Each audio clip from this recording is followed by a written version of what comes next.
नमस्कार, मैं हूं मनमोहन भट्ट। उत्तराखंड में जब तक किसी एक विभाग में हुए गड़बड़ घोटाले से नजर हटती है, तब तक किसी दूसरे विभाग के कारनामे सामने आने लगते हैं। अभी 2-3 दिन पहले ही समाज कल्याण विभाग के अधिकारियों पर शिकंजा और ज्यादा मजबूत हो रहा था, जब ईडी ने एक निजी संस्थान की करोड़ों रुपए की संपत्ति को जब्त किया। ऐसा लगा कि विभाग में भ्रष्टाचार खत्म हो गया है और अब उत्तराखंड में थोड़ा सा शांति बनी रहेगी। लेकिन वहां से नजर हटती तो अब UPCL Uttarakhand power corporation limited में गड़बड़झाला खुल गया है। ऊधम सिंह नगर का यह मामला है और यहां पर तैनात रहे 6 इंजीनियरों पर गंभीर संकट मंडराने लगा है। प्रारंभिक जांच में इन 6 इंजीनियरों पर कार्रवाई की संस्तुति की गई और अब विजिलेंस इनकी ओपन जांच करने जा रही है। ओपन जांच का मतलब होता है कि तमाम जो प्रारंभिक स्तर की जांच है वो पूरी हो चुकी हैं, उन जांचों में गड़बड़ियां पाई गई है और अब विजिलेंस तमाम दस्तावेजी सबूतों के साथ ऐसे इंजीनियर्स के खिलाफ कार्रवाई कर सकती है, राज्य सरकार को अपनी संस्तुति भेज सकती है। मामला मैं आपको बताता हूं। लाइनें जब जाती हैं, जब बिजली की लाइनें तैयार की जाती हैं, तो वो बहुत महत्वपूर्ण होता है। अगर किसी प्रॉपर्टी के ऊपर से बिजली की लाइनें गुजर रही होती हैं तो उन प्रॉपर्टीज का दाम थोड़ा कम हो जाता है और इन इंजीनियर्स ने यही किया।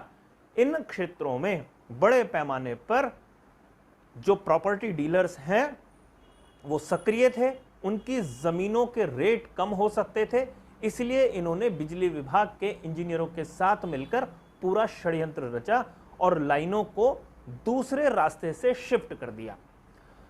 एक और मजेदार बात, अपने घर के छोटे से काम के लिए अगर आप बिजली विभाग के दफ्तर में जाएंगे तो हर चीज का शुल्क लिया जाता है और अगर कोई बिजली की लाइन शिफ्ट करने की बात होती है तो उसके लिए भी एक मोटा शुल्क विभाग वसूलता है, राजस्व में जमा कराया जाता है।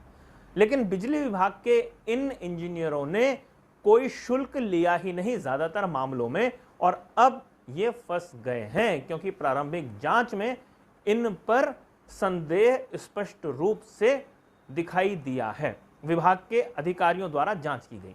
लेकिन यहां पर सवाल बड़ा खड़ा होता है कि क्या सिर्फ ये 6 ही इंजीनियर्स थे जिन पर जांच हुई या इन 6 इंजीनियरों पर कुछ और इंजीनियर ऐसे थे जो अपना संरक्षण इन्हें दिए हुए थे। विजिलेंस जब जांच करेगी तो वो इन 6 इंजीनियर्स की कार्य प्रणाली पर जांच करेगी, जो उन्होंने गड़बड़झाला किया है उस पर ही जांच करेगी। लेकिन यहां पर कोई भी अधिकारी बच नहीं सकता अगर उस पर ऊपर का आशीर्वाद ना हो, संरक्षण ना हो। इन 6 इंजीनियर्स पर इनके कौन से बड़े वो अधिकारी थे जिनका संरक्षण था, उनका पता लगाया जाना भी बेहद जरूरी है क्योंकि विभाग के प्रमुख इंजीनियरों या वरिष्ठ अधिकारियों की मदद के बिना बड़े बड़े काम ग्राउंड पर संभव ही नहीं है। इस पूरे मामले में एक जनहित याचिका यानी पीआईएल भी दाखिल हुई है। अब देखना यह है कि इस विभाग के कारनामों की पोल कब खुलनी शुरू होती है। वैसे हमने आपको कुछ महीने पहले बताया था कि किस तरीके से यूपीसीएल में इंजीनियरों के भर्ती जब हो रहे थे तो उसमें गड़बड़झाला हुआ था। एसआईटी कई दस्तावेज अपने पास लेकर गई भी थी। वो मामला कहां पर होगा, फिलहाल उसके बारे में जानकारी स्पष्ट रूप से नहीं है। लेकिन इस विभाग में तमाम खेल लगातार चलते रहे हैं। एक और खेल का खुलासा होना बाकी है, मास्टरमाइंड का खुलासा होना बाकी है कि किसके संरक्षण में इन 6 इंजीनियर्स ने गड़बड़ घोटाला किया था। साथियों, अभी के लिए फिलहाल इतना ही। अगली रिपोर्ट में आपसे फिर मुलाकात होगी, तब तक इजाजत दीजिए। नमस्कार।